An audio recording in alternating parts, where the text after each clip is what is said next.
महाराष्ट्र में उद्धव गुट के नेताओं का महिलाओं को लेकर अपशब्द बोलने का सिलसिला नहीं थम रहा है। अभी हाल ही में अरविंद सावंत ने मुंबा देवी से शिवसेना शिंदे गुट की महिला उम्मीदवार शाइना एनसी को लेकर आपत्तिजनक टिप्पणी की और उद्धव गुट के सांसद अरविंद सावंत ने शाइना एनसी को इम्पोर्टेड माल कहा था। अब इसी फहरिस्त में नया नाम सुनील राउत का जुड़ा है। संजय राउत के भाई सुनील राउत ने शिंदे गुट की महिला उम्मीदवार को लेकर आपत्तिजनक बयान दिया। सुनील राउत ने उनके खिलाफ विक्रोली से चुनाव लड़ रही शिंदे गुट की शिवसेना की सुवर्ण करंजे को बकरी कहा है। सुनील राउत ने कहा है कि इस बकरी को शिंदे गुट ने बलि का बकरा बनाया है जो 20 नवंबर को काटी जाएगी। सुनील राउत ने कहा, ये लड़ाई मेरे जीतने की है ही नहीं। मैंने अभी प्रचार भी चालू नहीं किया। अपने 2 दामाद एक लड़का लेकर घूम रही है, 2-4 भाड़े के टट्टू लाती है। बताओ ना, कर भी ऐसी होनी चाहिए ना, बराबरी की टक्कर होनी चाहिए ना। सुनील राउत हूं मैं।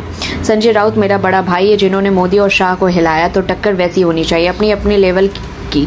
लेकिन कोई टिका ही नहीं, मेरे सामने आने की हिम्मत ही नहीं है किसी के। सब पीछे तो अभी किसी को बकरा बनाना ही था तो उसे बकरी को मेरे गले में डाल दिया। 20 तारीख को काटेंगे बकरी को। अब सुनील राउत के खिलाफ उस आपत्तिजनक बयान को लेकर एफआईआर दर्ज हो गई है। सुवर्ण करंजे की शिकायत पर विक्रोली पुलिस स्टेशन में केस दर्ज किया गया।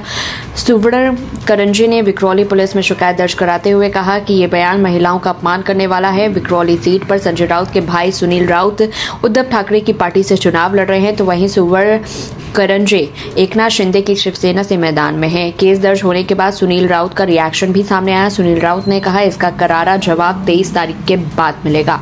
दरअसल सुनील राउत विक्रोली विधानसभा से तीसरी बार शिवसेना के उम्मीदवार बने हैं। अब उन्हें उम्मीद है कि वो जीतेंगे ही नहीं बल्कि इस बार मंत्री भी बनेंगे। सुनील राउत के सामने शिवसेना शिंदे गुट ने इलाके की पार्षद सुवर्ण करंजे को उम्मीदवार बनाया है। वो उन्हें ही बकरी कहकर संबोधित कर रहे हैं। इसी के साथ ही सुनील राउत ने कहा, मुस्लिम हमेशा उनकी पार्टी के साथ है। सुनील राउत ने कहा, आज की तारीख में मुसलमान सबसे ज्यादा शिवसेना के साथ है, इसलिए लोकसभा चुनाव में ईशान्य मुंबई की सीट पर मुस्लिमों ने एक तरफा वोट किया और उनके उम्मीदवार संजय पाटिल ने बम्पर जीत हासिल की। मानखुर्द से 85,000 की लीड मिली और उसी लीड को कोई तोड़ नहीं सका। संजय पाटिल ने नॉर्थ ईस्ट सीट से बीजेपी के मिहिर कोटोचा को 29,861 वोटों से हराया था। महाराष्ट्र की 288 सीटों पर 20 नवंबर को विधानसभा चुनाव होने और चुनाव के नतीजे 23 नवंबर को सामने आ जाएंगे।